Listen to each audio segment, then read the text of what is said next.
Atari 7800 has a question for you. How do you do, fellow kids? Yes, it's an extreme attempt to court the late 80s youth vote on NES Works Gaiden episode 69.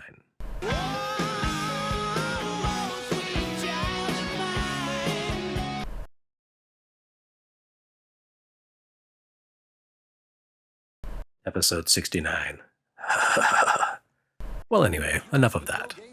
As you know, the Atari 7800 was meant to grace the world with a 1984 launch, where it would have kicked ass, assuming that it could have found space at retail as the US console market flamed out.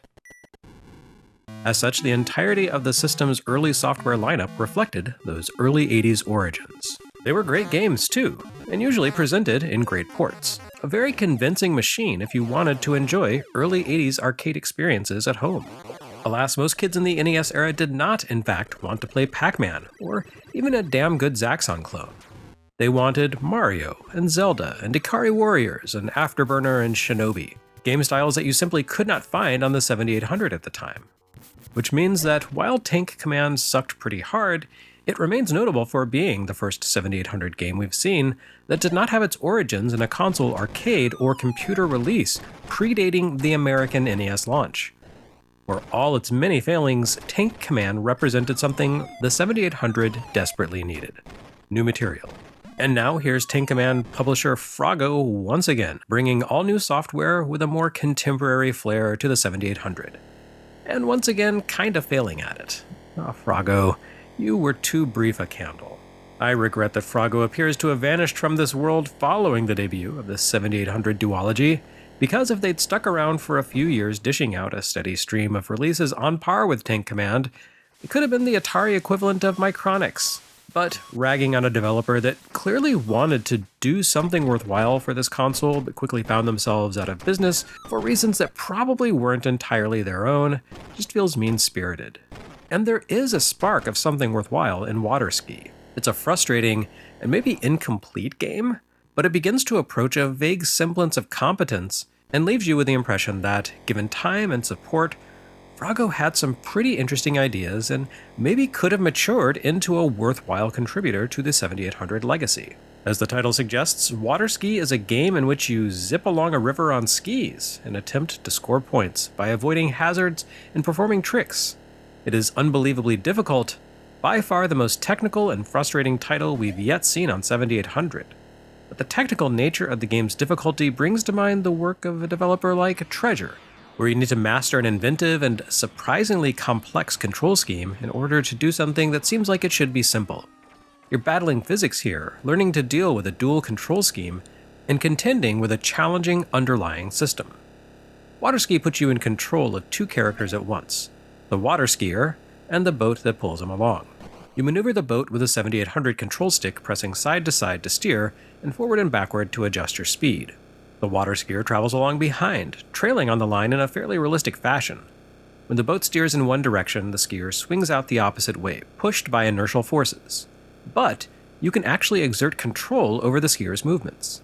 The controller's side buttons cause him to lean in the corresponding direction, allowing him not only to move counter to the boat's momentum, but also to swing side to side in order to hit ramps and avoid debris.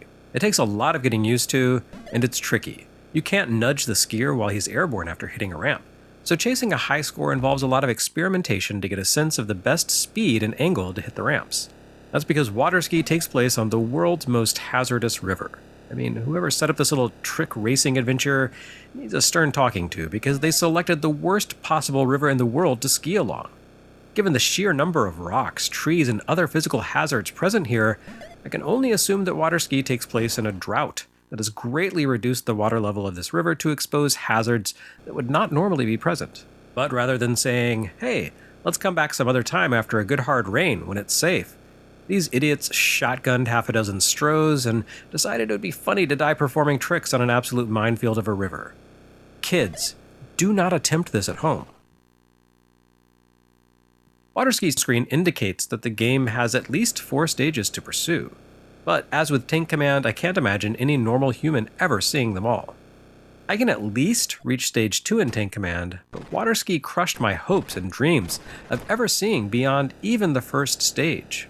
Of course, part of that has to do with the fact that it appears to lack a checkpoint system. Every time you crash in water ski, you restart from the beginning of the first stage. You will come to loathe that little arrangement of rocks and ramps that appears at the start, and that idiot who comes streaking in from the side to crash his own boat. But maybe you shouldn't approach water ski as a game that's meant to be finished. I think ultimately this is a pure and simple score challenge style game, like those of the early 80s after all. You can best the initial high score table by racing carefully around obstacles and ignoring the ramps, but if you aggressively go after the stunts, you can rack up a crazy number of points in a hurry, even though it's very dangerous. Ultimately, I think water ski's sin is trying to do a little too much all at once. It's a mildly complex ski physics sim, an obstacle course, and a stunt-style game all in one. Like Bionic Commando meets Tubin while trying to be Skate or Die. If Tank Command failed for its lack of variety and substance, water ski fails by cramming a little too much into the game. If Froggo could have found a happy medium between the two, it'd have been in good shape. And I genuinely think this is the kind of game that would make a great showpiece in the present day on Games Done Quick. This is a kind of weird, overly complicated obscurity that begs for some person to obsess over it until they can rack up a perfect score in front of a live audience. I realize I've given way more time here to water ski than it probably merits, but I'm always fascinated by these deep-cut failures that swing for the fences. Froggo Games came and went quickly, unnoticed by anyone except completion-driven Atari collectors who rue the current price tag on Tank Command. But I find everything about them fascinating.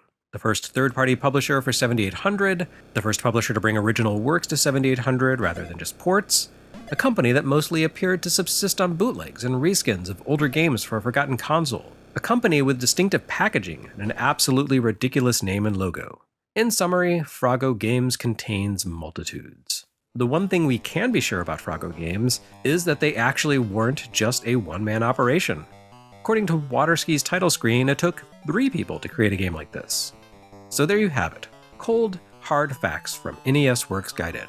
Godspeed to the Froggo triumvirate. You did some weird stuff, and I wish you'd been around longer to get even weirder. And here in December 1989, the 7800 gets its second third-party publisher with Absolute Entertainment, bringing us another game that attempts to embrace the youth market of the late 80s in an interesting and slightly odd way.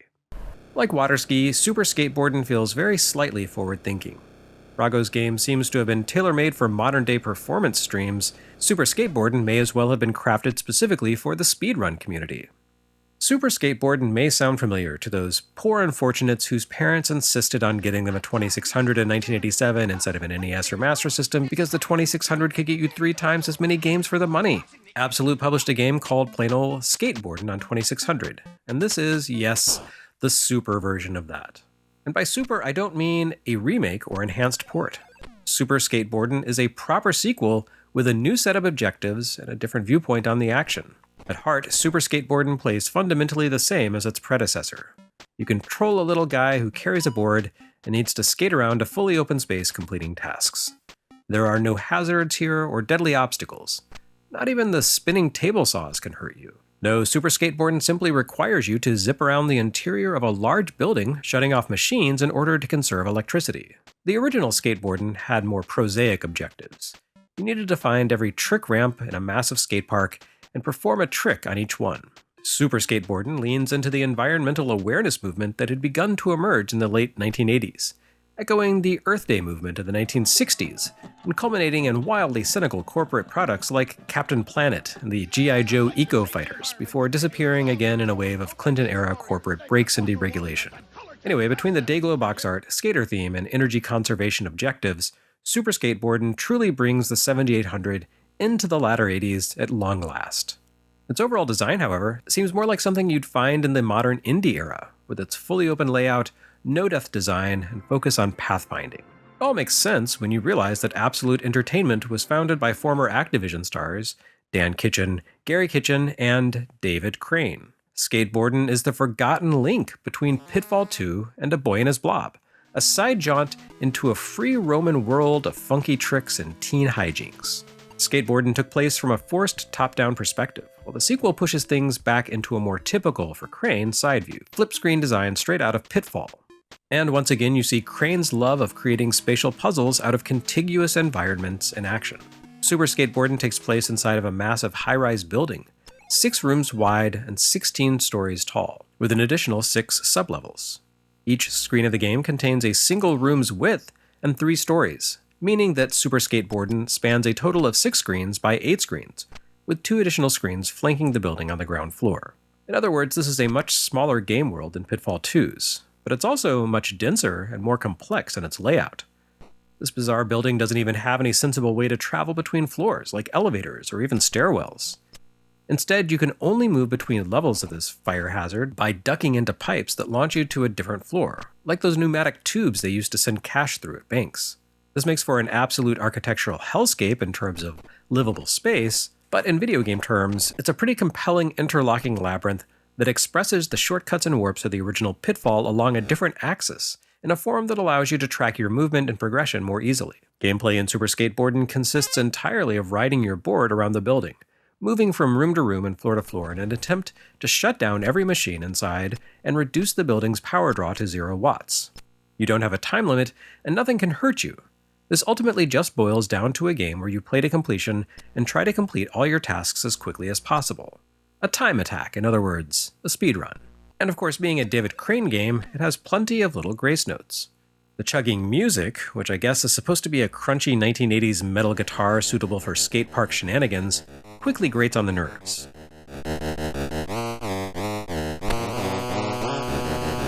The graphics and animation are pleasant and amusing. And most of all, your little guy isn't glued to his board.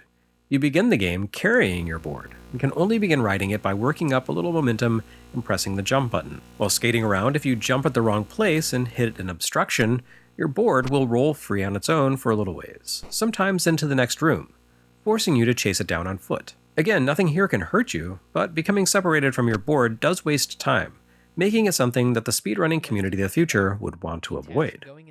This all might sound kind of dull, but the complex labyrinth of pipes that wind their way through the building and the unconventional objectives make for a pretty interesting game. A real standout for the system, and a sign that American developers had begun to invest some real thought and energy into building up the 7800 library. If Super Skateboardin has a flaw, besides that so-called music, it's that it really needed some additional building layouts.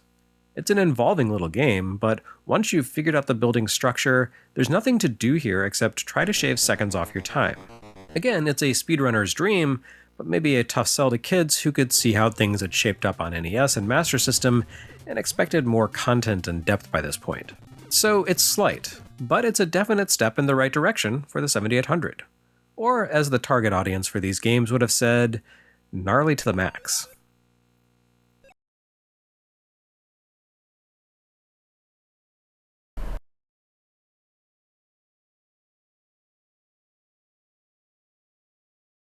Next time on NES Works Gaiden, the Atari will continue until morale improves.